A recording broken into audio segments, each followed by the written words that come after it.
कि बाजार में ये आ जाए तो मंदा कर दें, बाजार में ये आ जाए तो मंदा कर दें और ये नजर डाल दें जिसको अदा कर दें, और मेरी मानो तो ये कामा से बाहर कर दो, क्योंकि ये वो मेरे कहकर ताला आपको करता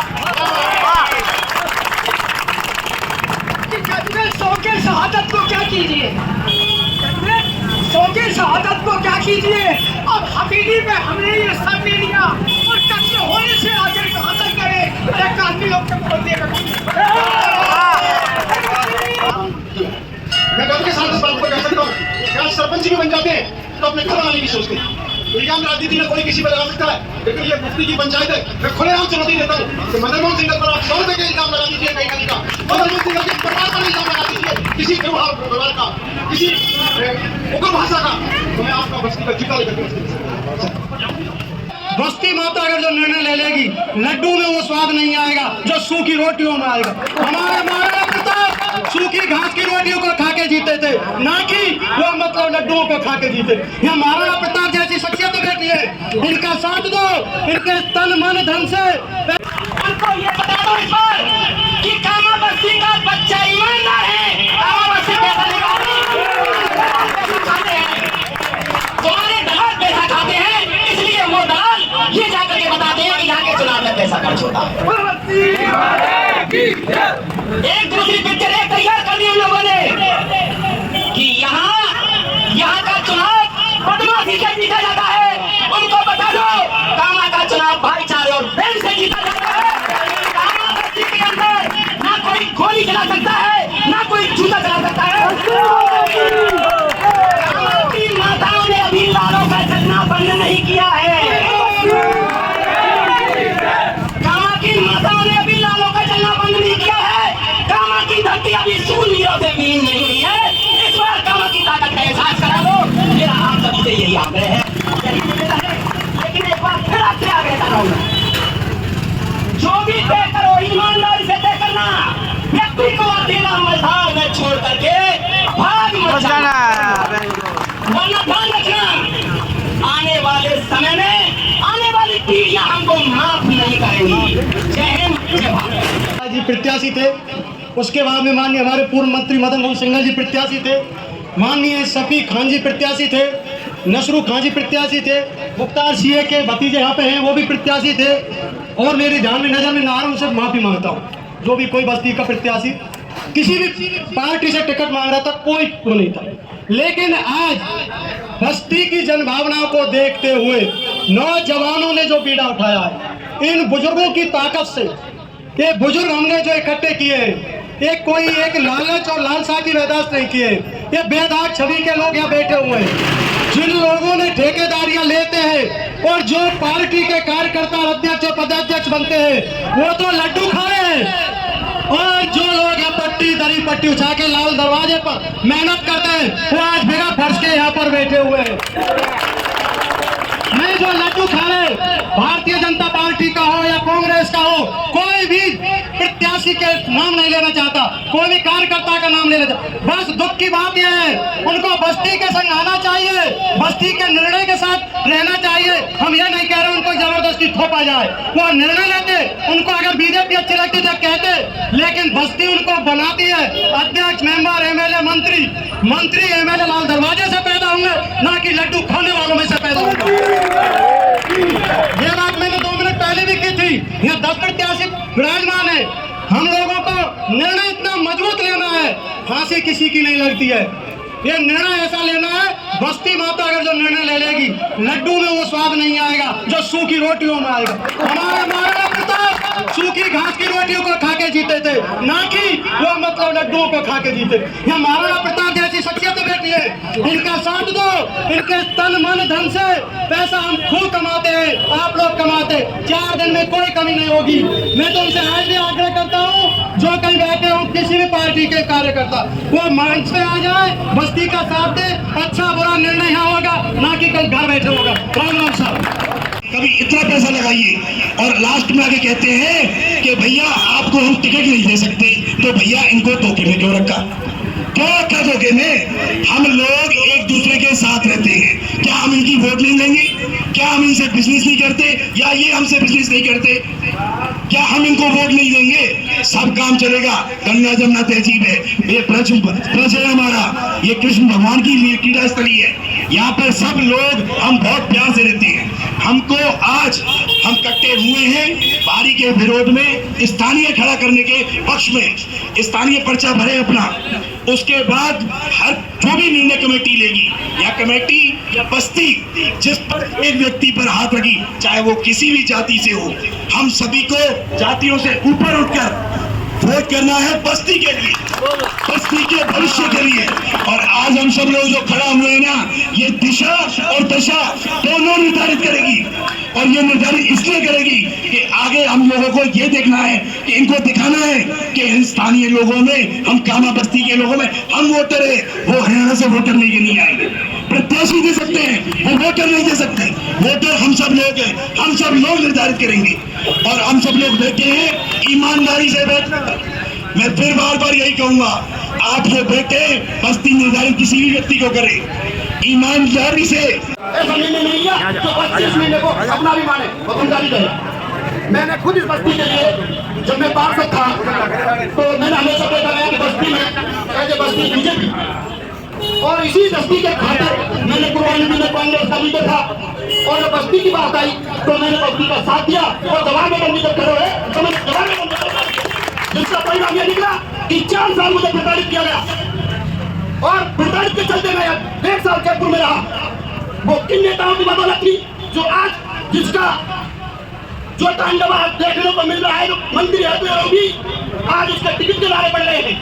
ये जनता का नाम बना, अगर ये फैसला करेगी तो वो मान्य होगा। और ये ना तो कोई टिकट पे निर्धारित है और ना किसी पार्टी पे, ये तो एजेंडा है, निर्दलीय है। ये जनता निर्णय करेगी कि कौन व्यक्ति उम्मीदवार होगा, लेकिन हमारा पार्टी विशेष से कोई मतलब नहीं है। हम विरोधी है कांग्रेस के, हम विरोधी है बीजेपी के। अब हमारे लिए ना तो बीजेपी है और ना कांग्रेस, क्योंकि इन लोगों ने दिखा दिया कि बस्ती कुछ नहीं होती, लेकिन अब इन लोगों को हम दिखाएंगे कि बस्ती सब कुछ होती। भारत माता की जय। प्रदीप जी मेरे को दिखाई नहीं दिए, तो कुछ और मुझे बस्ती के मौजूदा लोग दिखाई दिए। मेहंदी साहब, मेरी आप सभी लोग जो बस्ती के मौजूदा लोग हैं, आप सबको वहाँ पे बुलाया जा रहा है और आप थोड़ा सा समय निकाल के वहाँ पहुँचे। तो मेरे को जवाब आया कि अभी हमारी पर्सनल मीटिंग चल रही है, आप जाइए, हम बाद में आ जाएंगे। इतना कहने के बाद मैं वहाँ से चला आया। जैसे ही मैं नीचे आता हूँ, वहाँ पे नौचंद चौधरी आ गई, तो मुझे नहीं लगता वहाँ गरम पूरी बन रही है, सब्जी बन रही है। और मैं तो एक मेरे युवा भाइयों से ये कह रहा हूँ, आज हम 10 लोगों ने ये प्रयास किया, 200-500 आदमियों की बस्ती इकट्ठी हुई है। अगर अपन सब इकट्ठे हो गए, 50,000 आदमी लगता है। युवाओं को भी अपनी ताकत को समझना पड़ेगा। ऐसा नहीं कि हम 10 लोग ही सब भागे, आप लोग खुद जिम्मेदार हो। और ये हमारी सरदारी है, हमको इनके मार्गदर्शन पे चलना है, ना कि इनसे कहना इधर चलो, ये हमें बताएं कि इधर जाओ। लेकिन हमें बैठना नहीं है। 15 दिन का चुनाव है, 15 दिन में इधर से उधर कर सकते हैं, कोई बड़ी चीज नहीं है। पार्टी क्या होती है? पार्टी हम बनाएंगे, पार्टी हम बना दे। बिना पार्टी के भी लोग जीते हैं। कितने निर्दलीय सिंगल अंकल जी खूब निर्दलीय एमएलए रहे हैं, दुनिया में निर्दलीय एमएलए रहे, हम नहीं खड़ा कर सकते। और जब बस्ती की भावनाएं होंगी तो जरूरी नहीं है एक नहीं, हम हर क्षेत्र में अपना आदमी खड़ा कर सकते हैं। एक एमएलए नहीं, हम प्रधान भी बनाएंगे, चेयरमैन भी बनाएंगे, हम सब के अपने अपने कैंडिडेट खड़ा करेंगे। यही तो दुख है। अब आप लोग सीनियर हो, हमें ये दुख होता है कि हम लोग क्या करें। हमारे नाम पे हमें ये गाइड किया जाता है, अरे चलो पार्टी की मीटिंग है। अरे किसके लिए हो रही है तो बता दो। नौचंद चौधरी के लिए पार्टी मीटिंग में, पार्टी की मीटिंग हुई है, हमारी बस्ती के लिए करो ना तुम। आधी रात तैयार है, हर तरह से तैयार है, शाम दान आप लोग बस्ती के लोग इकट्ठा हैं, बुजुर्ग हैं, आप सारे जिम्मेदार लोग हैं। अब आप हमारा मार्गदर्शन करें और इस चीज को, आज यहाँ 500 आदमी है, मैं चाहता हूँ अगले दिन यहाँ पे 50,000 आदमी। इस चीज के लिए आप पूरी मुहिम को आगे बढ़ाएं। बाकी हम मेहनत हम करेंगे दिन रात, तन बल तन। अब 2 दिन का समय, जितना अपन जल्दी कर लेंगे, पर्चे अपन सब भर देते हैं, जितने भी कैंडिडेट है। बाकी आप लोग डिसाइड करेंगे, पूरी बस्ती बैठेगी। आज 500 बैठे, 50,000 बैठेंगे, तब भैया आप अपने पर्चे ले आओ, आप अपना पर्चा ले आओ, आपके साथ हम बढ़ेंगे। ये लोग आपके साथ हमेशा की जनता कमरे में बैठे इन लोगों ने ये भ्रम पाल रखा है कि जिसको भेज देंगे उसको कामा की जनता साथ देगी, कामा की जनता कामा के लोगों का साथ देगी।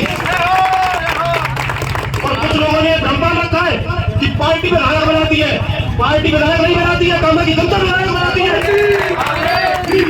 और कोई भी जनता किसी पार्टी से नहीं है, जनता कभी भी किसी पार्टी से नहीं होती है, पार्टी हमेशा जनता से होती है। तो कामा का जो भी व्यक्ति, लोकल व्यक्ति, कोई एक किसी भी धर्म से, किसी भी जाति से खड़ा होता है तो पूरी बस्ती मिलकर उसका साथ देगी। तो इस बस्ती ने कामा से न केवल एमएलए बनाए और भी राजस्थान सरकार में भी अपने कामा के उम्मीदवार को बनाया। और वो उम्मीदवार किसी पार्टी का नहीं था, मैं अपना नाम नहीं लेना चाहता, लेकिन मैं नहीं, वो बस्ती बैठी थी, मैं तो प्रतीकात्मक था। मैं तो इस बस्ती ने ही कमरे बनाकर भेजा और बस्ती की पहचान बनाने के लिए मैंने मंत्रिमंडल में अपना स्थान किया। मैं गर्व के साथ इस बात को कह सकता हूँ कि आज सरपंच भी बन जाते हैं तो अपने घर बनाने की सोचते हैं। इल्जाम राजनीति में कोई किसी पर लगा सकता है, लेकिन ये मुफ्ती की पंचायत है। मैं खुलेआम चुनौती देता हूँ कि मदन मोहन सिंह पर आप 100 रुपए के इल्जाम लगा दीजिए, कई कहीं का मदन मोहन सिंह के परिवार पर इल्जाम लगा दीजिए, किसी परिवार का, किसी उग्र भाषा का, तो मैं आपका बस्ती का जूता लेकर मैंने तो कुछ ही नहीं है, लेकिन इस बस्ती की प्रेरणा से, इस बस्ती के में ही पैदा हुआ, इस बस्ती में ही खेला पढ़ा और जिस दिन मरूंगा इसी बस्ती की मिट्टी में ही दफन होऊंगा। ना ही मैंने कभी किसी पार्टीवादी की नीति से अपनी राजनीतिक शुरुआत की। मैंने तो हमेशा पार्टी से बड़ा जनता को समझा। इसीलिए मैंने जब गुजरों के बच्चों के जब गोलियां चल करके मौत हुई 78 लोगों की, तब भी मैंने पार्टी को छोड़ दिया और उस अन्याय के खिलाफ पार्टी भी छोड़ दी। केवल गुजरों के लिए नहीं, वो चाहे कोई भी जाति का आंदोलन हो। जलियांवाले बाग में जब स्वतंत्रता के लिए लोग चर्चा कर रहे थे और वहां पर गोलियां चल करके 50 लोग मार दिए गए, उस इतिहास से भी आगे बढ़ करके उन्होंने 78 लोगों की जान ली। उस बात की आलोचना के लिए मैंने पार्टी छोड़ दी, जेल भी भेजा गया पार्टी द्वारा मुझे। और बीजेपी का होते हुए भी बीजेपी को कहते हैं कि साहब ये तो ऐसी पार्टी है जो जनभावना से जुड़ी। इससे बीजेपी ने, मैं आलोचना कर रहा हूँ, पहले भी आलोचना कर रहा हूँ, ये नहीं है कि मुझे टिकट के लिए नहीं चुना गया इसलिए आलोचना कर रहा हूँ। जब इंटरव्यू टिकट देने से पहले भी चल रहा था तभी मैंने ये बात कह दी थी, पत्रकारों के माध्यम से आपने वीडियो भी देखा होगा कि मैं पार्टी से ऊपर जनता को समझता हूँ, मैं उसका गुलाम हूँ, मैं पार्टी का गुलाम हूँ। तो आज भी कह रहा हूँ, तो मुझे आदेश हुआ कि पार्टी मुझे उम्मीदवार बनाती है, इसके बाद भी यदि बस्ती निकालती, मेरे पास टिकट के लिए कई पार्टियों के ऑफर है, भारतीय जनता पार्टी जरिए दूसरी पार्टी, मैं आपसे इजाजत देता हूँ, मैं उन पार्टियों के सिंबल को टुकड़ा दूंगा। यदि बस्ती मिल जाएगी मैं चुनाव भी छोड़ दूंगा और बस्ती से चलने लगेगी। दूसरी बात है, आज जो मैं देख रहा हूँ, मैंने यहाँ चौधरी तरीके से चुनाव लड़ने आए, वो भी बाहरी व्यक्ति, और इस बस्ती में इस बात की जागृति तभी हुई थी। श्री सत्यपाल शर्मा आज हमारे बीच में नहीं है, मैं उनको आदर से नमन करता हूँ। उन लोगों ने सब जगह जा करके अलग से गाया और लोगों की रैलियां भी निकाली और उससे तैयब हुसैन जैसे व्यक्ति को जो कौम के नाम पर ध्यान रखने आया, उसको भी इस कामा की जनता ने शिकस्त और शिकस्त देने के बाद जब मंत्री को आज मैं वही रूप इस कामा की बस्ती में देख रहा हूँ कि आज भी बाहरी व्यक्तियों को जो इस इलाके को कमजोर समझकर, इस इलाके की घास को चलने के लिए जैसे कहीं गधे पहुंच जाती है, ऐसे इनको नासमझ समझ करके इस इलाके को लूट रहे। इसी बेटी ने अक्सर सम्मानी कहते थे कि इसके बेटे बेटियां, इसके पोते पोतियां यहाँ चुनाव लड़ेंगे, वो स्थिति आप है। और आप देख लीजिए शाहिदा ने किस कदर लोगों को लूटा है, ना अपनी कौम को छोड़ा, ना दूसरी किसी बिरादरी को छोड़ा, ना गाँवों को छोड़ा, ना सरपंचों को छोड़ा, ना ऑफिसर को छोड़ा, पूरी तरह से नंगा नाच। आज उसको हराने के लिए, उससे मुक्ति पाने के लिए न केवल हिंदू समाज, मेरे समाज भी पूरी तरह से कटिबद्ध है। मैं उन मेरे समाज के लोगों को भी धन्यवाद देता हूँ कि पहली दफा उन्होंने जातिवादी से और धर्म से ऊपर उठ करके अन्याय के विरोध में बिल्कुल बधाई के बाद मैं उनके साथ। और अगर ये बस्ती किसी मुसलमान भाई को भी चलती है, मैं अपनी और हिंदुओं की बात नहीं करता। मैंने पहले भी जब प्रधानी के चुनाव हुए तो सच्चाई के आधार पर मधुसा जी को भी साथ दिया, इस बस्ती ने साथ दिया, शरीफ प्रधान के लिए भी साथ दिया। आज भी यदि अच्छा और ईमानदार व्यक्ति, मैं समझता हूँ अच्छा और ईमानदार को ही चुनेगी बस्ती। ये ऐसा भी नहीं है कि बहुत से लोग जो बेईमान हैं, चाहे वो हिंदुओं में या हो चाहे मेरे में भी हो, ऐसे लोग भी करना चाहते हैं, ऐसे लोगों को बस्ती नहीं चुनेगी। मैं उनको बस्ती के निर्णय के साथ बात तो मेरे पास बहुत भी है और भी कहने के लिए, लेकिन मैं बाद में कहूँगा। लेकिन इस बस्ती को पुनः नमन करता हूँ। आज बस्ती जागरूक हो गई है, आज बस्ती का नौजवान जागरूक हो गया है। एक नारा में देना चाहता हूँ, जिधर जवानी जाती है उधर जमाना जाता है, जिधर जवानी जाती है उधर जमाना जाता है, जिधर जवानी जाती है उधर जमाना जाता है। भाई नौजवान तो आज है, चलते हुए पेड़ है हमारा। तो कभी इतना पैसा लगाइए और लास्ट में आके कहते हैं कि भैया आपको हम टिकट नहीं दे सकते, तो भैया इनको धोखे में क्यों रखा? क्या रखा धोखे में? हम लोग एक दूसरे के साथ रहते हैं, क्या हम इनकी वोट नहीं देंगे? क्या हम इनसे बिजनेस नहीं करते या ये हमसे बिजनेस नहीं करते? क्या हम इनको वोट नहीं देंगे? सब काम चलेगा। गंगा जमुना तहजीब है, ये ब्रज है हमारा, ये कृष्ण भगवान की क्रीड़ा स्थली है। यहाँ पे सब लोग हम बहुत प्यार से रहते हैं। हमको आज हम इकट्ठे हुए हैं पारी के विरोध में, स्थानीय खड़ा करने के पक्ष में, स्थानीय पर्चा भरे अपना। उसके बाद हर जो भी निर्णय कमेटी लेगी या कमेटी या बस्ती जिस पर एक व्यक्ति पर हाथ लगी, चाहे वो किसी भी जाति से हो, हम सभी को जातियों से ऊपर उठकर वोट करना है बस्ती के लिए, बस्ती के भविष्य के लिए। और आज हम सब लोग जो खड़ा हुए हैं ना, ये दिशा और दशा दोनों निर्धारित करेगी। और ये निर्धारित इसलिए करेगी कि आगे हम लोगों को ये देखना है कि इनको दिखाना है कि इन स्थानीय लोगों में, हम कामा बस्ती के लोगों में हम वोटर है, वो हरियाणा से वोटर लेके नहीं आएंगे। प्रत्याशी दे सकते हैं, वो वोटर नहीं दे सकते। वोटर हम सब लोग हैं, हम सब लोग निर्धारित करेंगे। और हम सब लोग बैठे हैं ईमानदारी से बैठना। मैं फिर बार बार यही कहूंगा, आप जो बैठे बस्ती निर्धारित किसी भी व्यक्ति को करें ईमानदारी से।